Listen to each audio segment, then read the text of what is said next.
Welcome everyone to the Real Whovians Cast, episode 376. I am your host, Matrix Lord 212, and I am with Brian. Hello, Brian. What's up, everybody? How you doing? What's up, Dave? Aloha.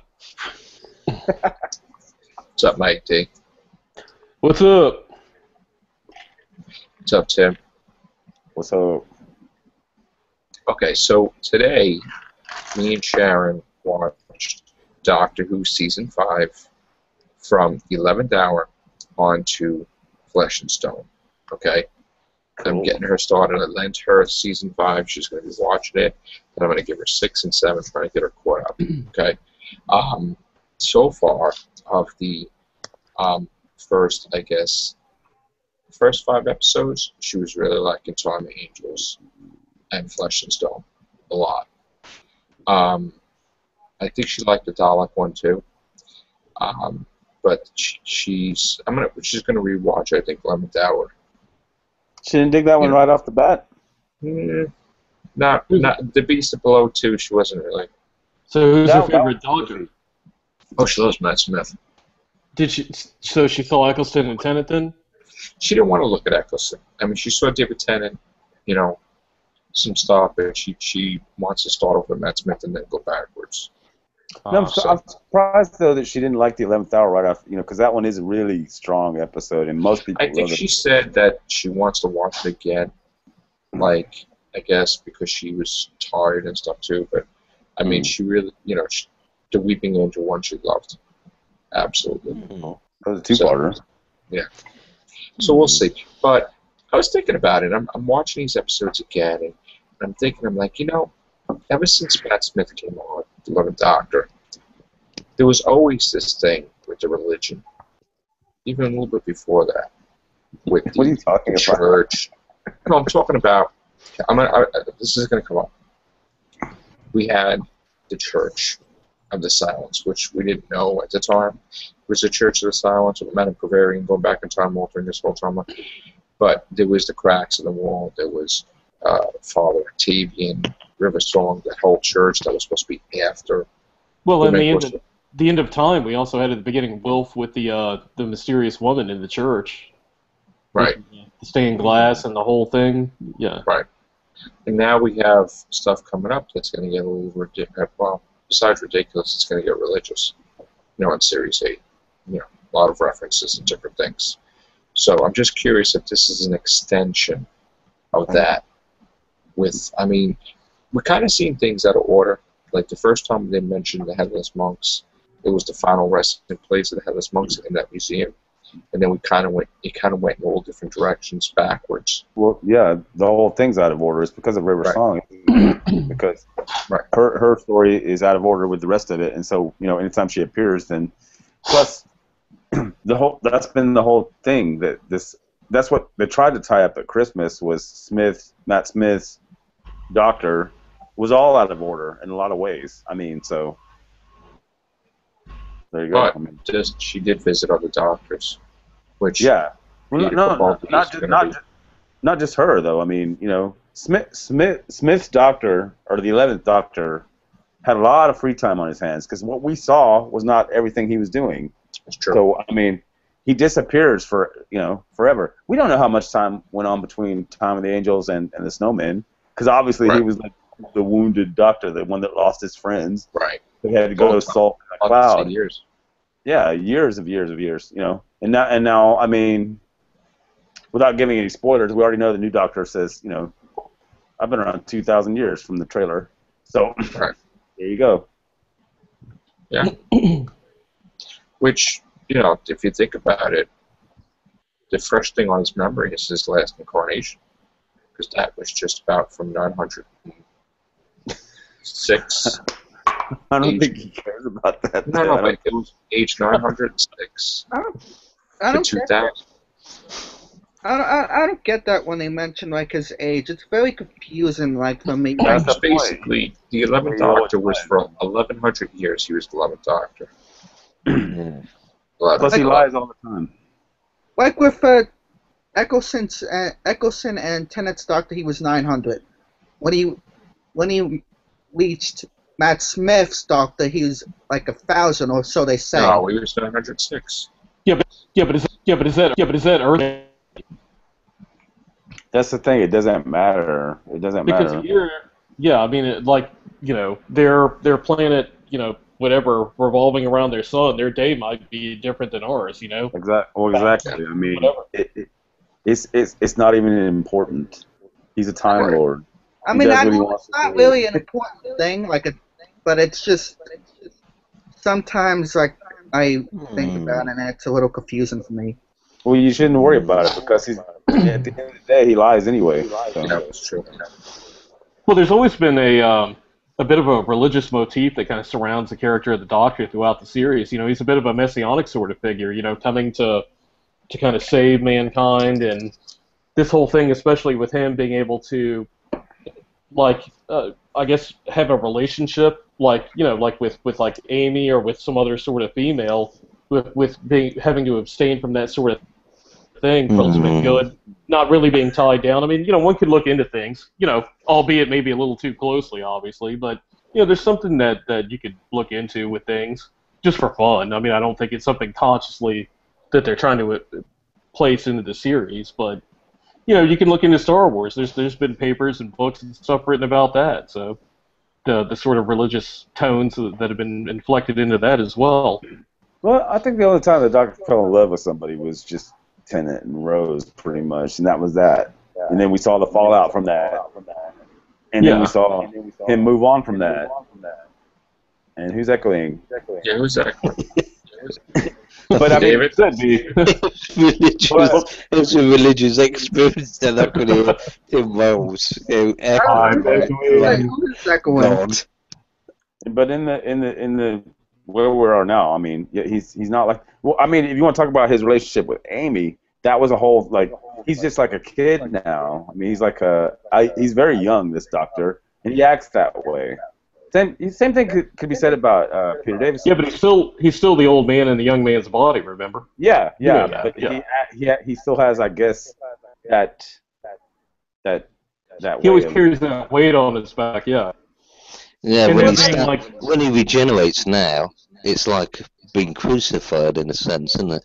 Instead of it's like being renewed. It's like, oh, by the way, now I'm graduating from this ridiculous situation I've been in for 3 or 4 years. Well, don't get me wrong, I love Matt Smith, but I'm just saying, like, now I'm somebody that knows what I'm doing. Hopefully, Right. Yeah. Well, then I guess one could ask the question: what's the Doctor's ultimate purpose in the grand scheme of things? What's his He likes to help maybe not even. No, I know that, but I'm saying maybe there's an end game he's not aware of that's leading towards. We're just I don't speaking think it's hypothetically that here, complex. I think each incarnation is just doing their own thing. Well, as far as an end game, he was just handed one with Trenzalore. I mean, that was a nightmare, and it ended up happening whether he liked it or not. I mean, that's where he came. That's what happened to him, and he had no choice in the matter, apparently. Yeah. His whole incarnation was dictated. Yeah, Trenzalore was rubbish. It was a good idea, but all rubbish, I'm afraid, because it sort of undid it as soon as he got there. It's like the child should die in battle, and that never happened. Like there's this picture that I've loved recently. I've saved it, which is basically another way of saying you've nicked it from the internet. It's got George R. Martin, and he's saying if you're going to kill characters off, at least have the balls to keep them dead or something like that. And that's what they should do. If you've got some big plotline thing like Trenzalore, have the balls to stick to it. What do you mean? What do you mean? They did kill him off. He had to regenerate. Yeah, but they pounced about, and they undid the tombstone tower sort of grown out, because it was dimensionally. Yeah. They rewrote it. That's what they always do. Don't they? Yeah. In other words, rewritten. That happens all the time in this show now. I mean, that's just pretty much where we've been at. But imagine the Doctor though. I'm sorry. It's just No, there's a delay. Um, Imagine the Doctor as if he was like Dr. Manhattan, who experiences all time at the same time. How confusing must that be for him? That's how the Doctor is actually, because any minute he can be in one place, he can be somewhere else tomorrow. In other words, he doesn't experience time the same way people do. But Mike, Mike D, hold on. Everybody mute for 1 second. Is it me? Yeah, I think so. But in other words, that's always been his curse, hasn't it? Like, because he doesn't experience time the same way everybody else in the universe does. He can be anywhere he wants to be. So that's what I mean. Like how sad is that? Yeah. I mean, the 11th Doctor era really wasn't fair because all these people kind of messing with his timeline. Yeah, I mean, he was a victim from the start, really. Yeah. We didn't see it that way at the time. We didn't know. But, I mean, you start to see that, in other words, he's made a reputation for himself. But we're not seeing the whole thing in order. We're coming to it like we see bits and pieces of this, then we see something later. And I think it was great. I mean, I think it was brilliant. But, I mean, at the end of the day, yeah, it's all over the place, isn't it? Yeah. Yeah, it's like narrative-wise, plotline and writing-wise, it's like taking a big 1,000-piece jigsaw puzzle. That's all in perfect place completed. Picking it up, chucking it up into the air, and then letting it drop wherever it wants to go, and then slowly putting it back together. But from the point of view of someone who has to do it. No, but it all adds up at the end, doesn't it? Yeah. Is it possible that after Angels Take Manhattan, that he went out and hung out with Rory and Amy, and one of those adventures was post Angels Take Manhattan, but to them it was before? I doubt it, because the whole point was he couldn't see them again. I think. No, we talked about that this afternoon. That happened. Oh, you did? Well, I mean, I think the whole point was because he saw his name on the gravestones, he couldn't. It became a fixed point, so he couldn't talk to them again or see them again. But I don't know. Before they even got to that adventure. Good question, actually. Like a Town for Mercy or something. I mean, yeah, that's the whole thing. He's a Time Lord. He could be anywhere, anytime. Why couldn't he just pop in and see Jo Grant before he met her? You know what I'm saying? Like as somebody else, as a different Doctor. That's what I mean. That's my point. Is he doesn't experience time the same way humans do. He does it like his own way, which I'm surprised we don't see more of this. And that's what Stephen Moffat is trying to do, is like show that this isn't really like easy, because he has to be careful what he does, because he could be in the wrong place at the wrong time. So right. Well, I think that's going to happen with Capaldi. And the thing is, we experience time linearly, but yeah, and the Doctor doesn't, so he wouldn't really measure time the same way we would. And he never has, right? I mean, he never. That was my point earlier. He never has. Moffat writes time in the same way that Lindsay Lohan sees time. She doesn't know where it's going to. But that's an interesting analogy. Yeah.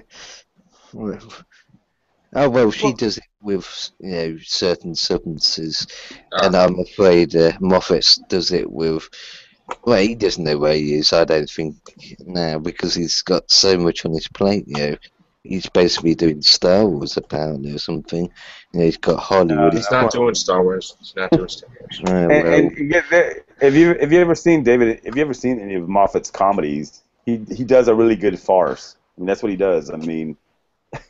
Like I'm talking about some of the sitcoms he did a few years ago.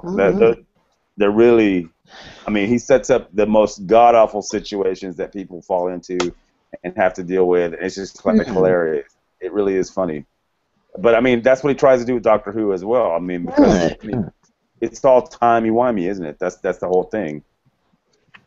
I don't think you're going to be disappointed with the new season. I think it's going to be really good. The new Doctor.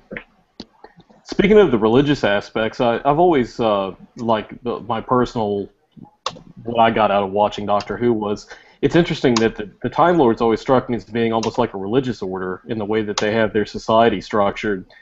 And you have the Doctor, who's like a man of science, and he's escaping that, rebelling against that to kind of break away from that. Right. So it's kind of an interesting thing to think about. I mean, that I've always kind of carried through the years watching it. Well, Jedi's could be, sort of religious order. They have their own sort of academy. They even have their sort of, chamber of Jedi masters who could be seen as sort of bishops, if you're part of the expression. Yeah, and you have like internal strife, among certain ranks, and the same sort of corruption that occurs, in organized religion. You have with like the Time Lords, with some of them that rebel for like not so good reasons. Right. Darth Vader could be an atheist, I suppose. I'm screen sharing. Ooh, lovely. I just posted the video of there's Omega figures, Omega. There's a cyber leader, Cyberman. There's a whole bunch of stuff I had taken in the city. You guys check it out. But this I found very interesting. And you can see on the comments page, there's a comment by a really sexy, clever guy about there he is. Yeah. Excellent. Good. Good. Yeah, Darth Sidious looks like the bloody Pope, doesn't it? The current one. Let me just try to... Hold on.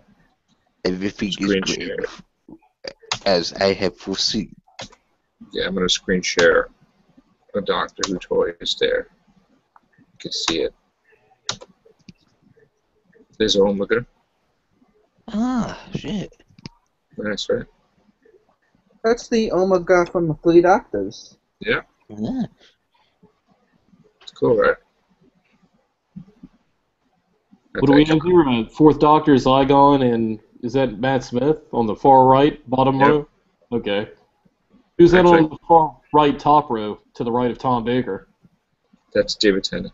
I heard that Omega came back doing a Fifth Doctor story. Yes. I wasn't sure if that was true. That's true, yes. Because I never saw that story before, so.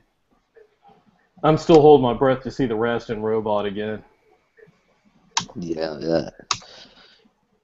Probably good. Let me screenshot this. I bet they could, wrestling robots could face off against Weeping Angel. That would be a interesting, bitch fest. Yeah.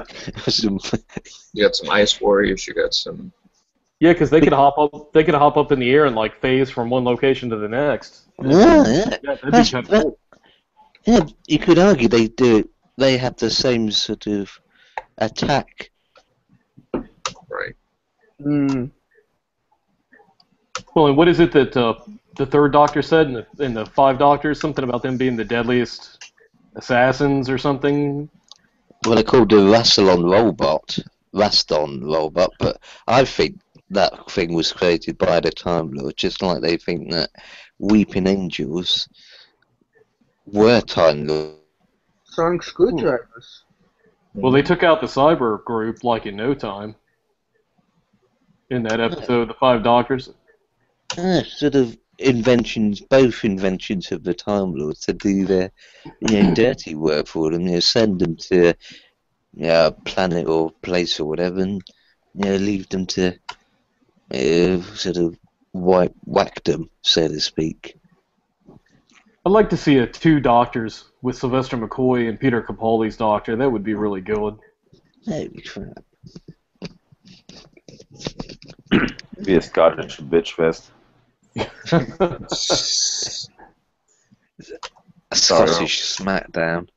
Yeah, yesterday we went back to True City Plaza, but they're doing renovation. They're fixing the elevator inside. But we got to take some pictures behind the door, some of the stuff, buildings over there, for me just taking a nap. So that was pretty cool yesterday. We went to, the comic book store. We went to, there's another video in the biggest, I believe it's the biggest toy store, Toys R Us in the world, I think, with a Ferris wheel. On Times Square, yeah. Got to see that video I posted tonight, so. Cool. What's the big toy store that you have there that was seen in the movie Big? That I don't know which one that is. You know the one I'm talking about? Yeah, I gotta find out. There? Must be. Yeah. That was years ago, wasn't it? That was decades ago, Big. Big? Yeah, that was before he hit it big. Yeah. Tom Hanks was his surname to most people in Hollywood didn't start with a H but a W. But now, of course, he's. Okay. That was a good movie, Big. I like that film. Yes, it was. Yeah, that's like I got this it. big place. Yeah. I got it. We could have a. Oh, sorry, man. There's a delay on my end. No, go ahead. I was just gonna say I keep looking at your avatar at the bottom with McCoy, and it had my mind spinning around a little bit, and I was thinking, that'd be cool to see like a continuation of Curse of Fenric with the Seventh Doctor and Capaldi's Doctor. Maybe like Fenric pops up again somewhere, and you could have like another McCoy confrontation with Fenric, and have Capaldi thrown in there too. Oh, yeah. Right. Well, that is actually a calendar done by a very good artist on DeviantArt, and the rest of it is actually a calendar. So underneath that, what you can see right now, it's actually got all the days of the month, and they've got another one for the Eighth Doctor and stuff. Did you guys want to continue this Whovian showing pictures from Series 8, or should we do a different cast off? Continue it, right? I don't know. What do you want to do? Do you guys should? Whatever you want to do, Joe's fine. Maybe the format's different. Maybe we should do a different one. Roll the dice. Yeah, we'll just do a Series 8 picks on 377. Yeah. Yeah. Well, real quick, who I guess where's the consensus for the most underrated Doctor? Is that still Colin Baker? Probably not, because everybody loves his audios. There's no lack of consensus there. But I mean, a lot of people aren't listening to the audios or privy to them. So I mean, but a lot of judging people are. That's what I'm saying. It's hard to say. It's hard to say. I mean, are you talking about like just the series? Then yeah, there probably are people that think. But I mean, it is what it is now. I mean, we live in a really broad Doctor Who world right now, where you have audios, you have books, you have audiobooks, you have the TV series, you have everything. I mean, there's so much. You have comics. You have Well, what's really cool is like I've looked around and like Patrick Troughton for like the longest time used to be a very underrated Doctor because we didn't have a lot of episodes to actually experience that he did because of the missing episodes. And it's like lately, like Troughton's actually shot up the ranks as far as like the ranking with a lot of people. Because of Matt Smith, I'm sure in large part because of his portrayal of the 11th Doctor, but I was just kind of curious what the consensus was on that at this point. It's hard to say. Well, I think the legend's grown up more and more of all these past Doctors. Becoming a fan makes you self-aware, and I have a feeling that some new fans, New Who or Tweaks, which one of the Facebook Who pages has basically, in essence, warned people not to even mention the word Tweaks, Tweeks. But anyway, under pain of death or something. The cool thing is, even if you're a brand new fan today, and you just got into the show, you've got so much history to enjoy, or either way. And that's the same way we came into it. Because I came into it with Tom Baker on American TV, in 1980, I think it was, and was delighted there was so much history that to go back to. And at that time, there were just 3 more prior Doctors, and you could read the novelizations, and enjoy. And then wait, whenever your PBS station picked up those previous episodes, how cool was that? I mean, you had a brand new thing that was really not brand new. It was really old. It was already like 15 years in, but still, it was fun though. It was really fun. And so I imagine a kid today that just watched last season or the season before. He's like, wow, I had no idea there was as much Doctor Who, because there's a lot of Doctor Who now at this point. 50 years in, there's a lot of Doctor Who. You could of course, die. yes. Yeah, you could die and trying to enjoy it all. Yeah, it's just like the comics now. You've got all these different media versions of it. Yeah. It's great. It's brilliant. This is the best it's ever been. Yeah, it's the good times, rocking and rolling right now, really. But just like the novels, Target novels and comic strips. In the 70s and 80s and 90s with the new adventures, that took mundane Doctor Who to a level that was far more beyond your imagination, And the same thing with things now, sort of Big Finish and all these other computer games and stuff. You can that version of the Target. What's cool is you have your main series of Doctor Who right now, as slow as it takes to get here, but they allowed Big Finish to continue. They allow, they have novels too. So if you're watching a Matt Smith season, you can go read a book too that ties in with it all, or listen to an audiobook version of it, which is really cool. At the same time, you can enjoy all those Big Finish that still continues to this day. I mean, they have a lot of output. And it's amazing that BBC let them continue. It's great that they did, because then you have, that's what I'm saying, any month that you have so much Doctor Who to enjoy, whether it's on TV or not. They've made more Big Finish audios than the actual TV series itself. Yeah. I want to share. Okay, continue talking. I'm going to share in like about 5 minutes some pictures from Series 8. Okay. No, go for it. We're just saying how cool it is to be, in Doctor Who right now, because there's so much of it to enjoy.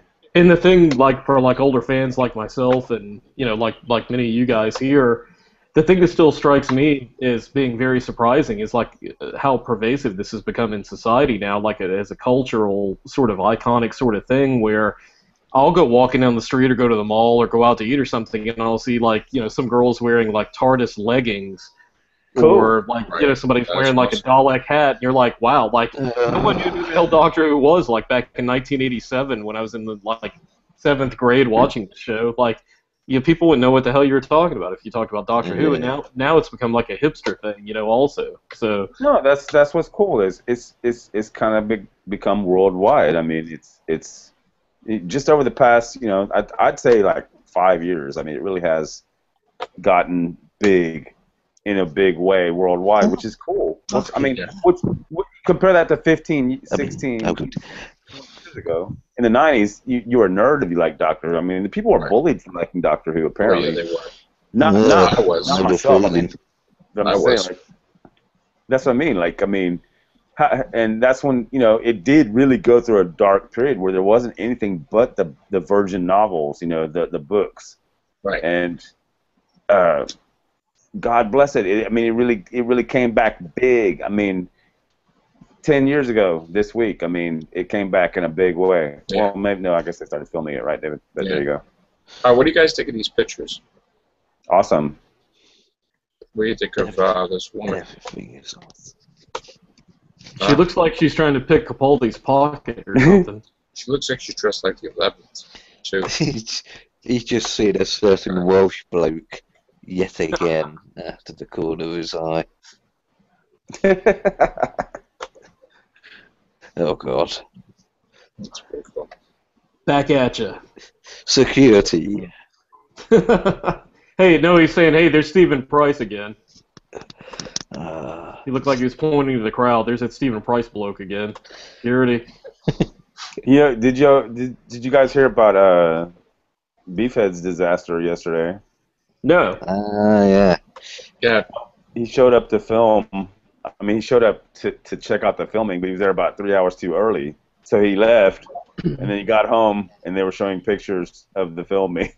And he was like, "Oh, damn, I was just there."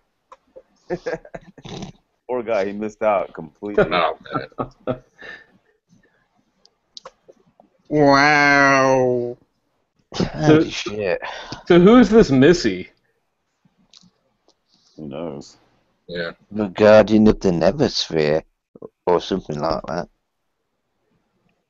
Hmm. Pretty cool pics, right? It's all looking bloody steampunk, isn't it?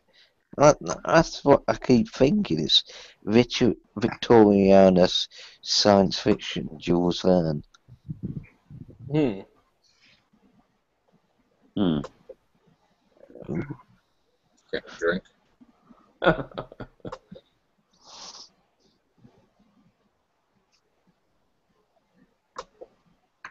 Ah, it must be lonely. And that's in London, not Wales for once. So what's this red telephone booth? Is there something to this? Because we saw didn't you show like a couple episodes back something with the red telephone booth? Like could that possibly be? I like how the Cybermen at St. Paul's again after what 45. Is it the new TARDIS? Yeah, that would be kind of an interesting. I like they're posing for pics. That's cool. No, they have red telephone boxes in London. It's like one of the things they have to have, like beefeaters or irritating pigeons or tourists, and that sort of thing. Or even irritating tourists who are pigeons. It's pretty cool. Whoa.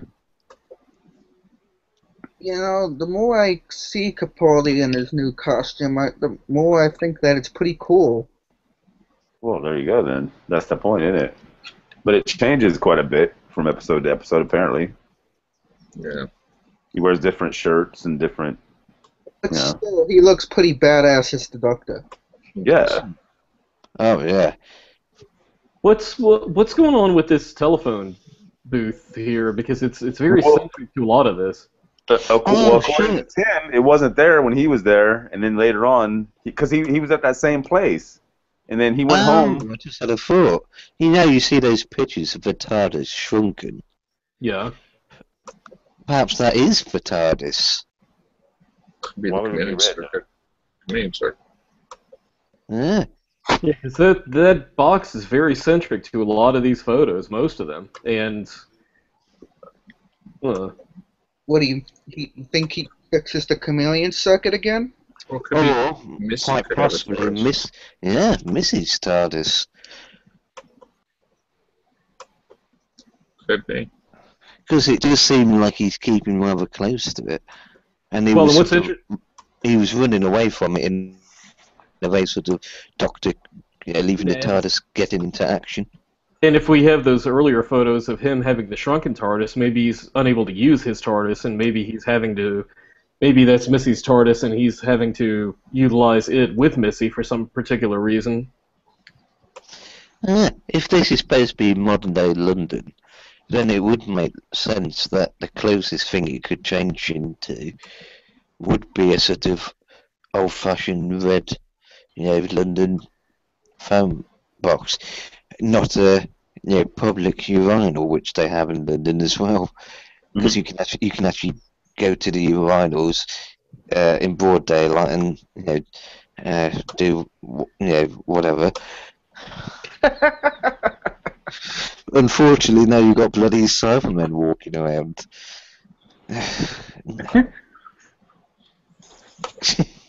Interesting. I didn't see Stephen Price in any of those pics, by the way. Not until tomorrow. Well, this is London, so... He'll be around. I'll get him again. Let's get Stephen with a selfie with the Cyberman. That'd be great. I'm sure he's had to get there again because he's still got to film episode 10. I thought that's what they were doing. We don't know. I mean, we've seen a lot of pics this week, and we still don't know which episode they're on. The finale, last two parts is a two-parter. Yeah, come on, BBC, leak the rest of the series so we can be caught up to date on it. But how can we be sure? Because like, there's been all this speculation all this week that there was a goodbye scene with Laura and the Doctor, and we don't even. Order, yeah, it's out of order. So. Well, we did have that footage of him looking up to the sky, collapsing. So that's obviously presumably before the Cybermen arrive. It could be she leaves and then she has to come back and help him. That's what I'm saying. We can speculate all night long, but we don't know that's I think she's been taken by the Cybermen, along with Danny Pink. And then the Empress going to have to help her out. Warwick Davis. Pinky, Danny Pink or Blue, or what was that? Pink is what? Right.